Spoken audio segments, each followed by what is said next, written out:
where we get a completely different perspective and very close to the action as well. This waterhole is located on over 11,000 hectares of private land in the heart of the Chulu Hills between Kenya's Tsavo and Amboseli National Park. We won't necessarily get the nocturnal animals on the show, though there's always the chance. It just depends on the activity of the animals. But generally, we have every chance of seeing striped hyena, the special one that you don't see very often. It would be lovely to see them here. Serval, caracal, eland, as we're seeing there, the East African oryx, which would be something special as well. Maasai giraffe that we saw passing through just a little while ago. The yellow baboon, nice different baboon species too. The unstriped ground squirrel, that's a lovely little one, but they won't be coming around anytime when there's lots of animals like this here. The zebra, as we see, and just to put you out your misery, these are Birchall's or plain zebra. They're not the Grevy zebra. Remember, Grevy's, their stripes don't meet all the way on the belly. They've got a white belly, so these aren't them. Warthog, different mongoose species, small spotted genet, lots of different birds. And remembering that in this part of the wilderness or Kenya, and it's not fenced. So even though it's wilderness areas, there are people that move through here, and sometimes you might even see some domestic animals such as cattle, dogs, or even cats.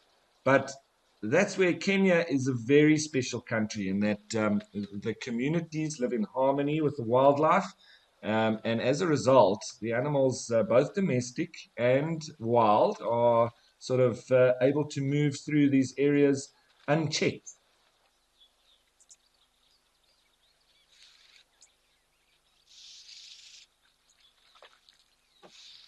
There, we've got some yellow baboons that have come down for a drink.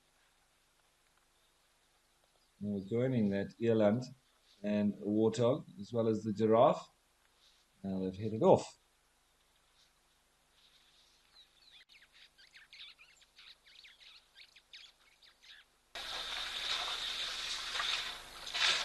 Where we get a wonderful perspective on the elephant. It's crazy with the giraffe and how tall they are, but now we get the real sizable creatures with their big ears and tusks. Lovely.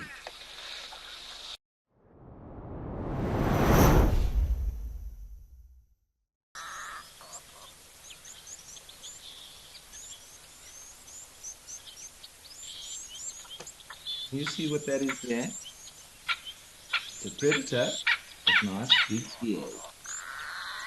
It is the predator that I was talking about earlier. It's a painted dog or wild dog sitting in the shade. I wonder if it's alone. It would be surprising. I'm sure there's some more in the area, so this is very exciting.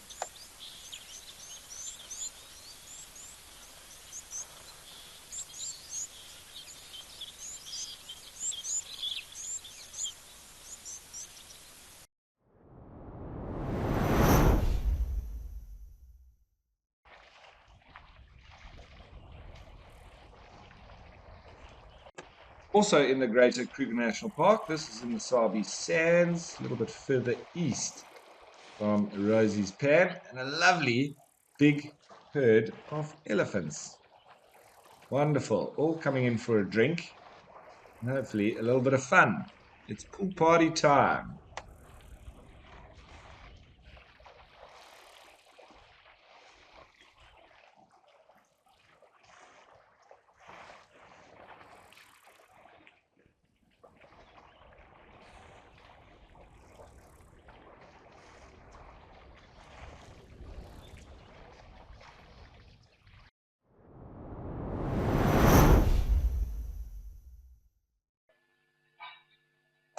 Lots of common impala, blue wildebeest, and zebra in the background. No giraffe yet.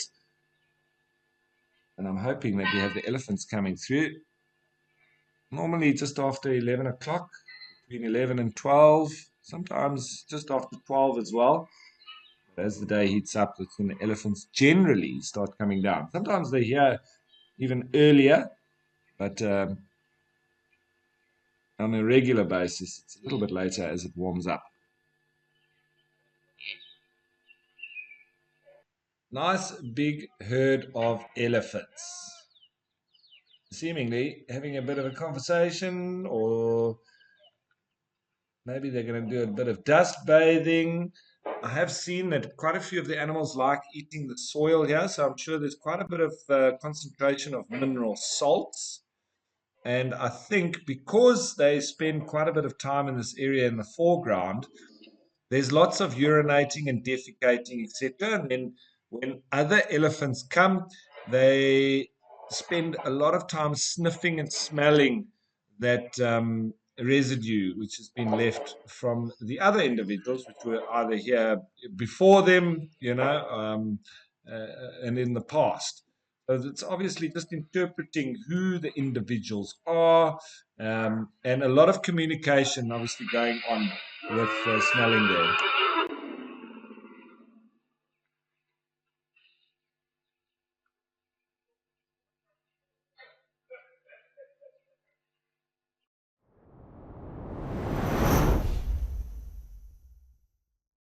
It does seem like today is a little bit quieter than usual, but the general ebb and flow of animals coming in and out is as per usual.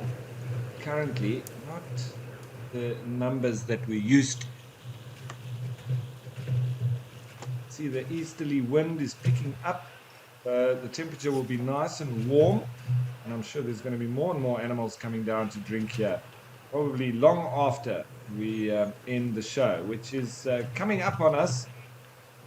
It's been a wonderful show, especially the new cameras, the Africam cameras at Old Donyo and Rosie's Pan.